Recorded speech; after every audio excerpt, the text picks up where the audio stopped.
స్వస్థస్య స్వస్థరక్షణ అతురస్య వికార ప్రశమన. నేను మీ డాక్టర్ ఆయుర్స్ఫూర్తి. నాకు చిన్నప్పుడు ఒక డౌట్ ఉండేదండి.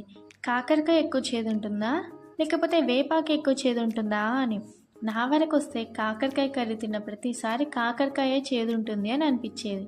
కానీ నిజానికి లేత వేపాకులు ఎక్కువ చేదు ఉంటాయి. అయితే ఈ రెండిటికన్నా చేదు ఇంకేమైనా ఉందంటారా?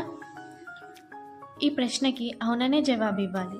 కాల్మెగ్, ఆండ్రోగ్రాఫిస్ పెనిక్లేటా, ఆయుర్వేదంలో మహాతిక్త అని, తెలుగులో నేలవేము అని, మరియు ఇంగ్లీష్లో కింగ్ ఆఫ్ బిటర్స్ అని పిలువబడుతుంది.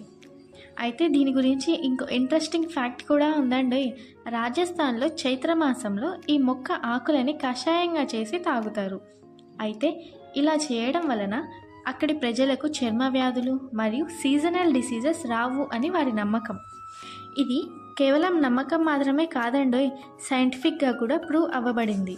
నేలవేము అని పిలువబడే ఈ మొక్క బ్లడ్ ప్యూరిఫికేషన్లో సహాయపడుతుంది. అంతేకాదండోయ్, ప్రస్తుత కాలంలో 100కి 80% మంది IBS సమస్యతో బాధపడుతున్నారు. వారికి ఇది ఒక గొప్ప ఔషధ మొక్క అనే చెప్పాలి. అయితే ఈ మొక్కని ఎలా గుర్తుపట్టాలి, ఇంకా దానివల్ల ఉపయోగాలు మరియు ఇంకొన్ని ప్రికాషన్స్ తెలుసుకుందాం.